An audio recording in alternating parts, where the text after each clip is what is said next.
As someone relatively new to Goodyear welded footwear, I vividly remember a time when I had questions about whether or not something like this was even necessary.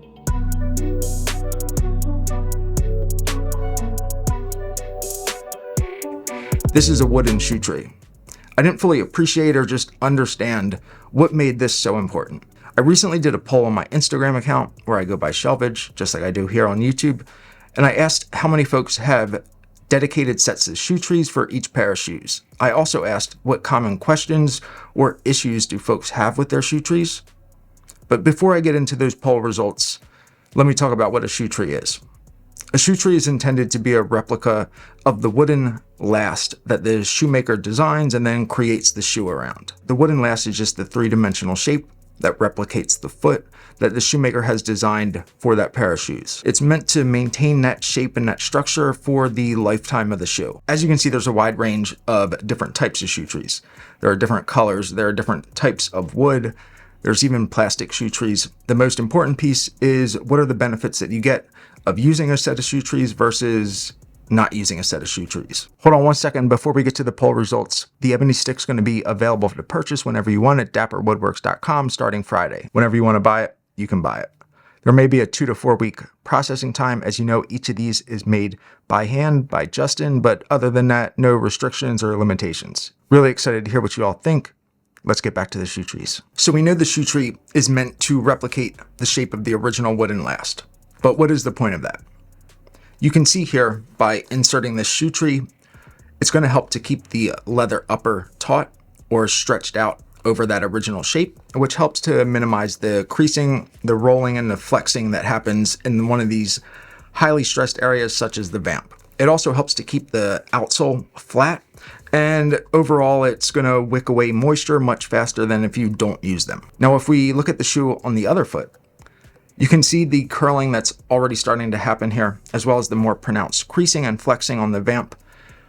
This is only after one wear. You can only imagine what this would look like after a month, 2 months, 3 years, 5 years. This is just going to continue to develop and become more and more unsightly. One of the things I commonly notice is when somebody has a reasonably nice pair of dress shoes on, and you can just see that, like, even though they're standing still, they're not walking, that shoe just curls like straight up. That is the practical result of not using a set of shoe trees. Is not only is this what it looks like off of the foot, but even when it's on, that curl that you see is just going to always be present and not very nice to look at. Some of the other benefits are going to be the increased moisture wicking properties, the increased airflow, and obviously that's a great thing because no one wants their shoes to stink.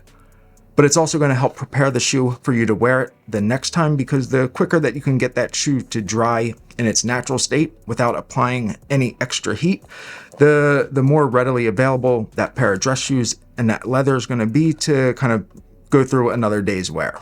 Now back to that Instagram poll. I'm not surprised in the sense that, like, I do agree with them, but I'm surprised just because depending on the size of one's collection, it can be a lot of shoe trees. And believe me, I know I've got more than enough shoes back there to fill up with shoe trees.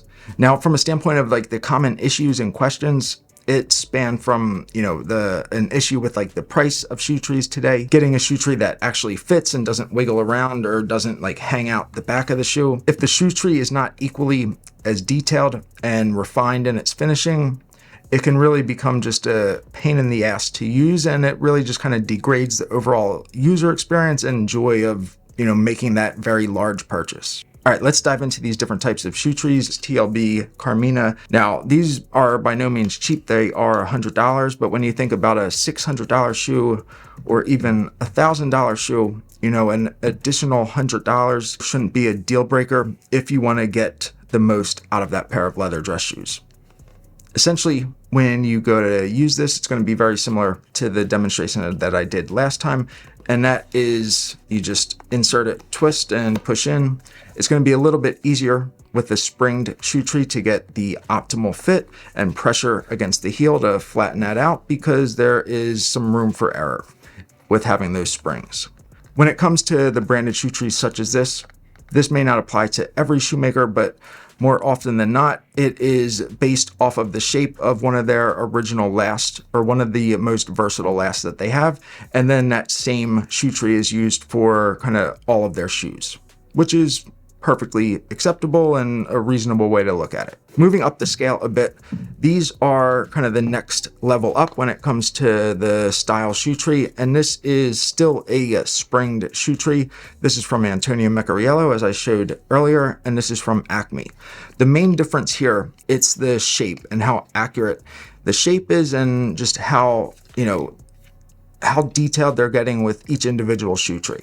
So they're not just using a generic shape to make up these two elements, but they're actually using the exact size and last properties to fit the shoe. The last two examples of shoe trees we're going to quickly look at are the Bespoke variety. Now, this is a Bespoke shoe tree from Blazing Wonders or Helen Shoemaker. This is a hinge shoe tree, an exact copy of the wooden last that she made to measure for my pair of shoes.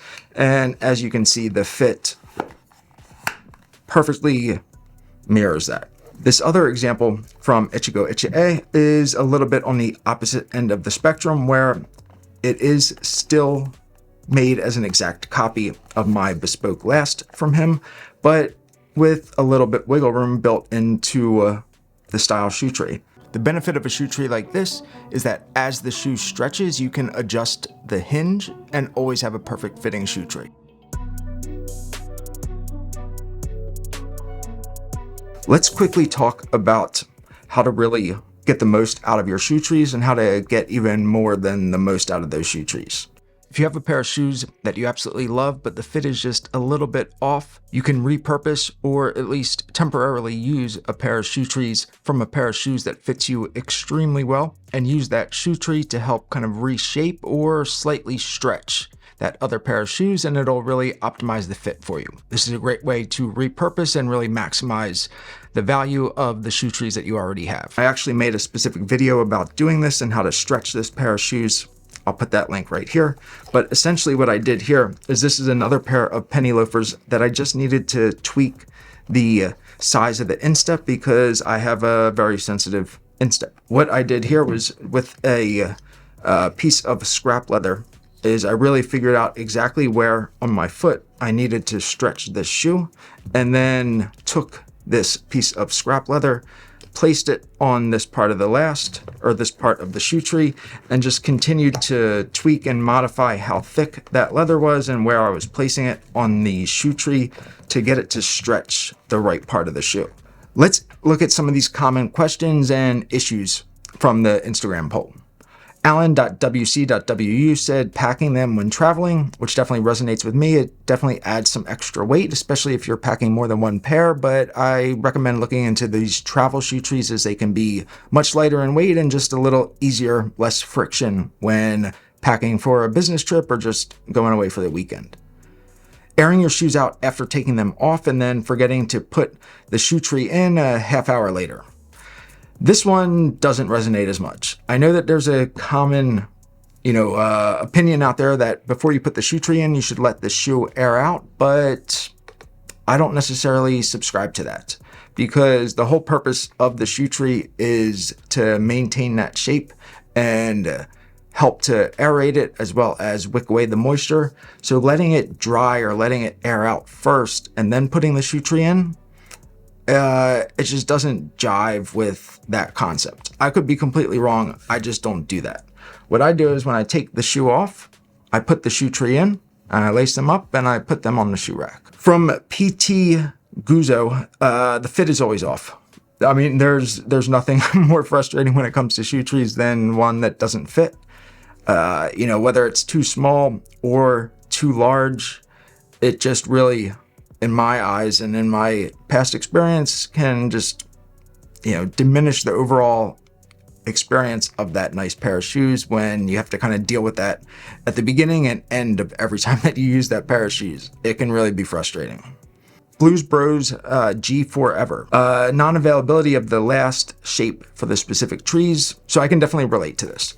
What I would recommend in this case, and it doesn't have to be this Mason and Smith one, but this is just an example of one that is out there, is there are plenty of kind of generically shaped anatomical shoe trees out there. It has a very nice high instep, got a nice like wide forefoot, is as close as possible to at least filling up the heel, the instep, the vamp, and the width. If you can do that and kind of fill it out as far into the toe as possible, that'll keep everything flat, keep that leather taut, and do exactly what you need it to do, even though maybe the shoemaker that made that pair of shoes for you or you bought it from doesn't make something specifically dedicated for that combination.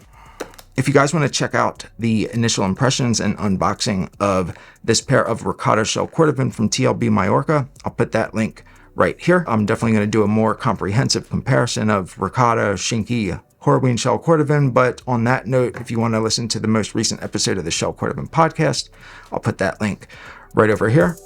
I'll see y'all soon.